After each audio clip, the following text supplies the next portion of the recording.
Hello students, मैं हूँ जया और आज हम करने वाले हैं CBSE class 8 chapter number 1 rational numbers exercise 1.2 का क्वेश्चन नंबर 4। तो चलो स्टार्ट करते हैं।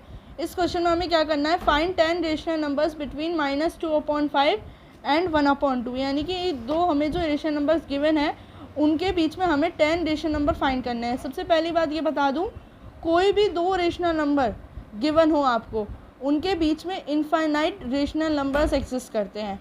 ये बात हमेशा ध्यान रख लेना। और अगर आप जो आंसर निकालोगे, अगर आपने बिल्कुल सही मेथड लगाया, आपकी कैलकुलेशन बिल्कुल सही आ रही है और अगर आपका आंसर शीट से मैच नहीं हो रहा, तो घबराने वाली कोई बात नहीं है। जैसे ही मैंने कहा, इनफाइनाइट यानी कि बहुत सारे नंबर होते हैं, वो आंसर शीट में लिखना पॉसिबल नहीं हो पाता है। ठीक है, तो इसलिए वो कंप्यूटर अपने कंप्यूटर की कैलकुलेशन के हिसाब से जितने आते हैं वो कंप्यूटर वो लिखता है। आपकी कैलकुलेशन के हिसाब से जैसे आता है वो लिखना। ठीक है, तो चलो, अब बहुत सारा इंट्रो हो गया इनके बीच में, अब बताते कैसे करना है। ठीक है, सबसे पहले हमें जो रेशनल नंबर्स गिवन है, राइट, उनके सबसे पहले ये चेक करना है जो उनके डिनोमिनेटर हैं क्या वो सेम है। अगर उनके डिनोमिनेटर सेम है तभी हम उनके बीच में रेशनल नंबर्स फाइंड कर सकते हैं। अगर वो नहीं है तो हमें उनके डिनोमिनेटर सेम करने होंगे। वो कैसे, ये देखो, सबसे पहले लिखेंगे गिवन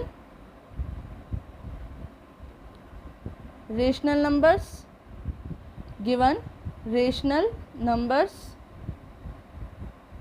आर -2/5 एंड 1/2, राइट। ये तो हमारे रेशनल नंबर्स हो गए।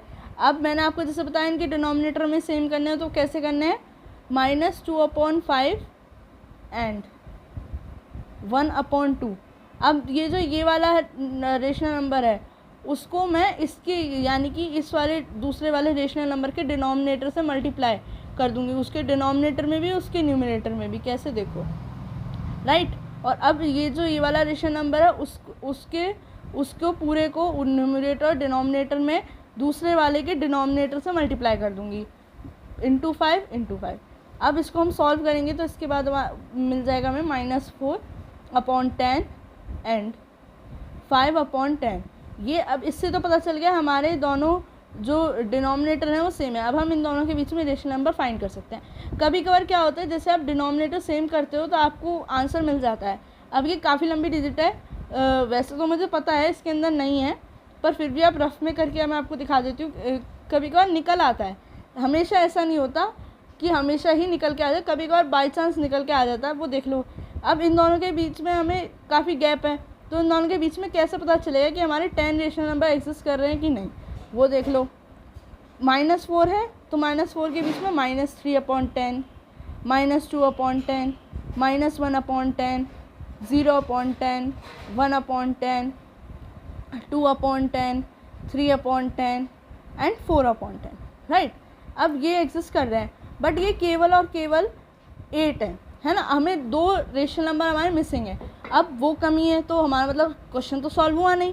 अब हम इसको आगे बढ़ेंगे। ये जो मैंने आपको बताया देखने का, ये आप रफ में करोगे, मैं साइड में लिख भी देती हूँ।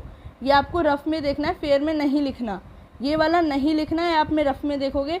अगर आपके रेशनल नंबर्स उसमें मिल जाते हैं तो फिर आप लास्ट में उसको फेयर में लिख सकते हो। ठीक है, अब देखो, अब इसको हम आगे सॉल्व करेंगे। वो कैसे, हमें 10 रेशनल नंबर फाइंड करने हैं। तो 10 रेशनल नंबर फाइंड करने के लिए जितने भी रेशनल नंबर फाइंड करने हैं, सपोज़ आपको n रेशनल नंबर फाइंड करने हैं उनके बीच में, तो आपको हमेशा n+1 से मल्टीप्लाई करना होगा दोनों नंबर को, ऊपर न्यूमरेटर और डिनोमिनेटर। ऐसे ही यहाँ पे मुझे 10 करने हैं, 10 फाइंड करने हैं, तो मैं 10+1 यानी कि 11 से मल्टीप्लाई करूँगी, ऊपर नीचे दोनों। 10 × 11 एंड 5 × 11/10 × 11। ठीक है, ऐसे ही मल्टीप्लाई कर दिया। अब इन दोनों के बीच में काफ़ी नंबर आ जाएंगे हमारे, -44/110 एंड 55/110।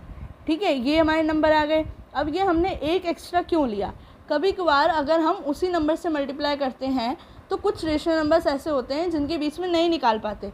अगर मैं यहाँ पे 10 का मल्टीप्लाई ही करती, जनरली ऐसा नहीं होता कि हमेशा ही कम ही निकल के आए, निकल के आ जाते हैं, पर मैं अगर 10 का मल्टीप्लाई करती तो कभी कभार 9 निकल के आ जाते हैं या फिर उससे कम निकल के आता है। जो हमें फिर दिक्कत देता है, हमारी कैलकुलेशन फिर हमें और मल्टीप्लाई करना पड़ता है। इसकी वजह से इकट्ठा स्टार्टिंग में ही एक ज़्यादा से मल्टीप्लाई कर दो तो आपका आंसर जल्दी से निकल के आ जाएगा। ठीक है, ये आ गया। अब इनके बीच में बहुत सारे नंबर हैं, तो मैं -43 से स्टार्ट करूँगी। आप केवल और केवल 10 ही लिख के आना। अगर इसमें तो बहुत सारे निकल के आ गए, लेकिन हमें केवल और केवल 10 ही पूछे तो हम 10 ही लिखेंगे, ज़्यादा नहीं लिखेंगे। ठीक है, -41 upon 110, -40 upon 110, -39 upon 110, -38 upon 110, -37 upon 110, -36 upon 110, -35 upon 110। ये गिनती कितने हो गए? 6, 9 एंड -34 अपॉन 110। ये हमारे वो हो गए, पूरे 10 रेशनल नंबर्स निकाल के आ गए जो इनके बीच में। तो अब हम यहाँ पे लास्ट में लिखेंगे आंसर। ये अच्छी आदत है, लिखना सीख लो, टीचर पे अच्छा इंप्रेशन पड़ता है। ठीक है, ये एक वीडियो था जो पूरे रेशनल नंबर्स पे था। आई होप कि आपको समझ में आ गया होगा। अब चलो नेक्स्ट वीडियो में मिलते हैं, जिसमें और भी बढ़िया तरीके से समझ में आ जाएगा आपको कैसे रेशनल नंबर्स निकालते हैं। तब तक के लिए राधे राधे।